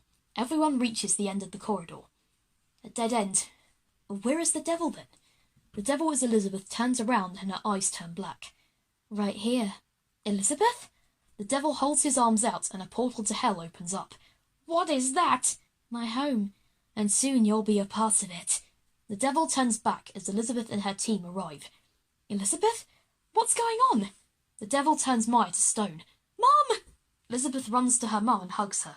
The devil aims for the fathers, but Elizabeth holds her hand out. That's it! Oh, did I strike a nerve? I think you've done enough. I want to challenge you. Cy runs up behind them. Hi guys, sorry I was late. Did you want to join in, Cy? After all, you were a perfect copy of me. What did he do to you? Mostly compliments about my performance in the musical. And hello again, Roy. Shut up. Anyway, Delilah would like to challenge you to a card trick challenge. If she wins, you turn everyone back and leave. If you win, you can make Earth into your personal hell. Is it a deal? A battle against Dice's kid? You got yourself a deal, little Lizzie.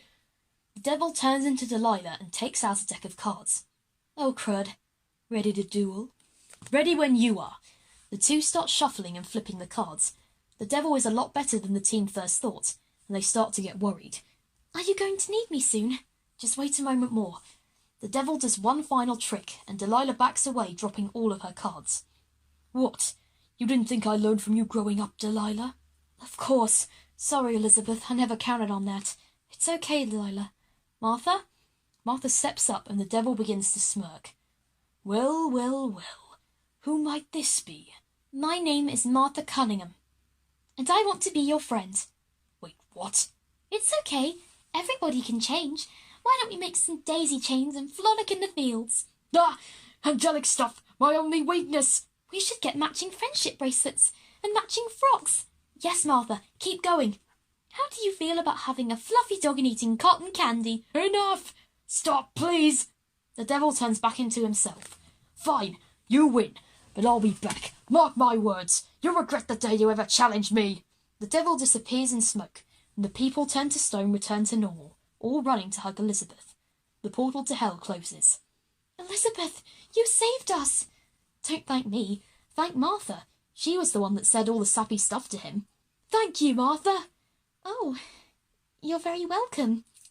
Everyone embraces.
Inside corridor. The kids are walking through the corridor, their mum and father's close behind. I really don't deserve all this praise. I only said a few glittery words to him to throw him off guard. Now you know what I feel like. But you do. You both saved the school in some way or another, and you deserve all the credit. Well, now what do we do? There isn't long till the second year of Eckett House comes to an end. Any ideas, kids? A lazy town binge. As much as I would love to watch you fool around, I suggest a Justin's House binge for more fun and more stupidity. I vote for that too. Me 3. Okay then. Any other ideas than a binge? All of a sudden, the sound of a foghorn echoes throughout the school. What was that? A foghorn sounds again. I think it's coming from outside the entrance. Then let's investigate. Everyone runs to the entrance. Inside Eckett House entrance. Everyone nearly reaches the entrance when the doors fly open and a pirate ship with wheels drives its way into the school. Everyone ducks as the ship parks up and the foghorn blares again. As everyone looks up, the driver of the ship appears through the smoke.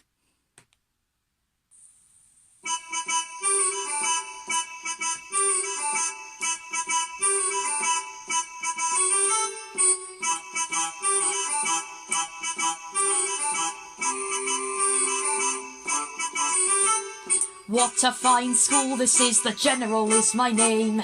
Sailing across the 7 seas and pirates are my game. Now I have come to make you all my personal pirate crew and show you all the wondrous things the pirates always do.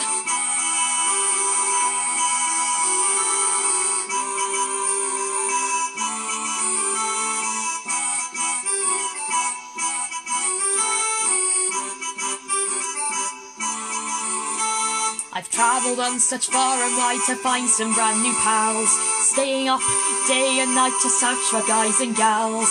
Yes, I know that seems quite wrong, but my plan isn't weird. To find a crew, teach them what to do and thwart Diamond Beard.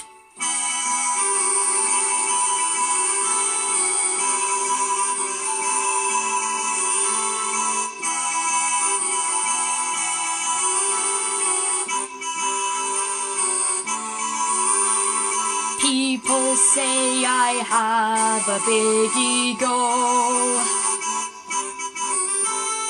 but they clearly do not know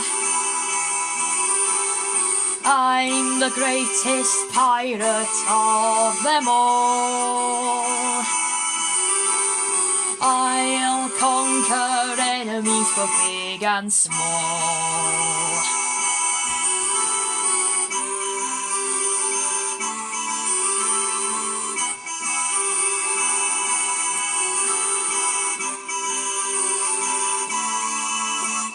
You all seem a bright young bunch, yes, you will do quite well. I know a pirate when I see one, so you know I can tell. The more, the merrier is what the people say. So won't you join my pirate crew today?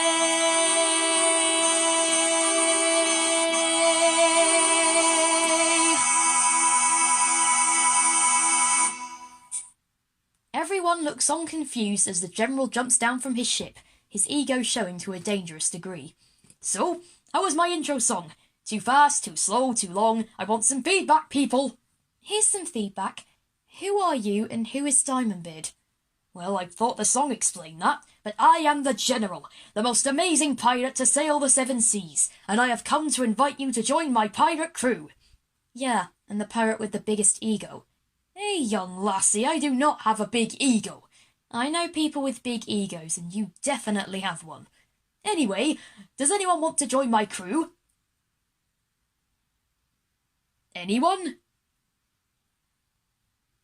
Well, that's fine, because I'm not leaving until someone does. We can't join your crew. We're all still at school. Maybe your parents would want to join me instead? Nope. I would love nothing more than to join you, but I have a lot of stuff I've got to do. Very well. If you don't want to be in my crew, then I'll make you be in my crew. Oh, please don't. We only just sought the devil yesterday. The devil? Of course you did. I completely believe you. Now, let's get you into some pirate uniforms. Except I don't actually have any to give out. I can always make some? Splendid! Let's go, crew. You never said who Diamondbeard was. Push his buttons and you'll find out soon enough, lassie. The General bundles everyone onto his ship. but Mya and Daniel manage to avoid this as the ship flies off. Well, he's a nuisance, but he isn't really much of a threat. He's still going to be annoying. We have to get him out of the school. But how? Mya has a thought and clicks her fingers. I know! We should go and find Holly! Yes! Your best friend knows a thing or two about getting people to leave. Let's go find her. Mya and Daniel run out of the school. Inside pirate ship, Janie fits the last outfit onto one of the fathers as everyone around her is now dressed in pirate costumes. Extremely uncomfortable. Excellent work, Jellyfish Genie. Everyone looks beautiful.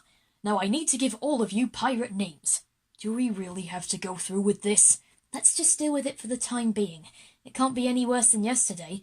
I've managed to gather a list of your names, so it's time to work my pirate magic. We have Electric Elizabeth, Maroon Mary, Mast Maria, Terrific Tempest. Yes, thank you for letting me keep my original name, Captain. General. Swashbuckles Lapisha, Raving Ryan, Astonishing Angel, Barnacle Bobby, Cannonball Clemence, Ecstatic Eliza. This is taking forever. How much longer will this guy keep gas-bagging? He seems to be quite full of himself. This could take a while. Everyone cringes as the General continues mouthing names. Outside Holly's house, Mya and Daniel arrive at the door. Daniel knocks on it. Holly answers the door. Come on, Holly. Answer. Hi, Holly. Oh, hi, Mya, Daniel. What brings you here? It's about my school. Someone rammed its way into it with a pirate ship and now he won't leave. Oh, no. And the day before the second year ends, too. Did you need my help? Yes, please. Okay. What do you suggest we do about him? We should tell him the truth, that he is nothing but an egotistical pirate. All right, I'm in. Brilliant. We better get a move on. God knows what he's doing to them now. Inside pirate ship, the General is having everyone dance to his shanty. They are all still quite uncomfortable. This is not how I pictured the last day of school. How much longer do we have to keep doing this? As long as I want you to. You all need to learn how to be a pirate shanty if you want to be pirates. But we don't want to be pirates. You forced us. I tried to give you the easy way out, but you resisted, so now you're doing this. This blows, you know. Oh, I know all right. Now let's go on to the next part of training. Climbing the rigging. Everyone except Cy groans. Am I the only one having fun right now? It would appear so, laddie. Now let's climb some rigging. There is no way on this earth that you can make this fun. Is that a bet, me lad? You're on, Barnacle Bobby. Just call me Bobby for crying out loud. Inside Eckett House entrance, Mya, Daniel and Holly enter the school and see the ship. There he is. Let's show this pirate the error of his ways. They both march towards the ship. Inside pirate ship. There's only one thing you could all possibly find fun. Making sushi! Okay, now you're speaking my language. Seafood is a big part of pirate life, and what is usually in sushi? Prawns, salmon, fish. Wow, this is pretty relaxing after the day we had yesterday. Just to clarify, you got rid of the literal devil, Satan, Lucifer. Yes, I actually got rid of him by using flowery language on him and making him feel sick. Thank you, Martha. I always wondered how you'd get rid of him. Knock on the door. Mya, Daniel and Holly come in. All right, you better let those people go right now. General gives an unmanly screech. Hang on, Holly. He's making sushi. May I join in? Why, of course you may. Mya starts wrapping sushi, enjoying it quite a bit. Sushi, Mya's only weakness. Of course I knew that. I am the best pirate in the 7 seas. He's literally learnt nothing. I can see that, but check out these wrapping skills. Well, Mya, thanks for making me come here for nothing. You didn't come for nothing. We got sushi. Besides, you can visit the school whenever you want to. Aw, thanks, Mya. The two hug. Everyone finishes their sushi and starts eating it. I can tell I'll have to keep looking for a crew that's more willing to join. Thanks for joining me anyway, even if I forced you to do everything else. Everyone expresses their responses. I enjoyed all of it, to be honest. I'm glad someone did. Let's get you all out of these outfits and back in the school. Inside Eckett House entrance, everyone gets off the ship as the General takes his wheel. Goodbye, General. Thank you. Have a nice trip. Don't mention it, kids. It was worth it to see you all smile. Goodbye, Mr. General. You may have been a pain, but you ended up being a well-deserved end to our second year. Oh, it was nothing. Besides, I'll be back at Eckett House soon. Thanks to all the hospitality. What a fine school that was, now I must say goodbye, and say hello to salt and sea and the great blue sky. I'll be back in case you change your mind, but you don't seem a mind-changing kind.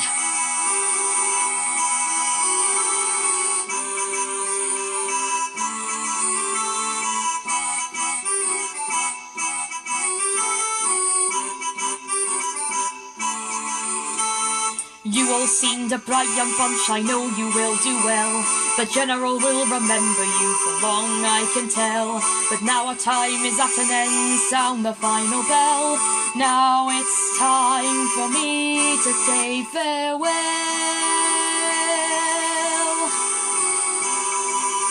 The General drives the ship out of the school as he wishes everyone farewell. What an ending to our second year. Let's hope next year is even better. And let's hope he never comes back. I wouldn't mind if he came back, but we all have our own opinions. Eckett House third year, let's go! Despite what Michael said, these first 2 years were a piece of cake compared to the last 3. The third year of Eckett House would prove to be one of the most difficult years of them all.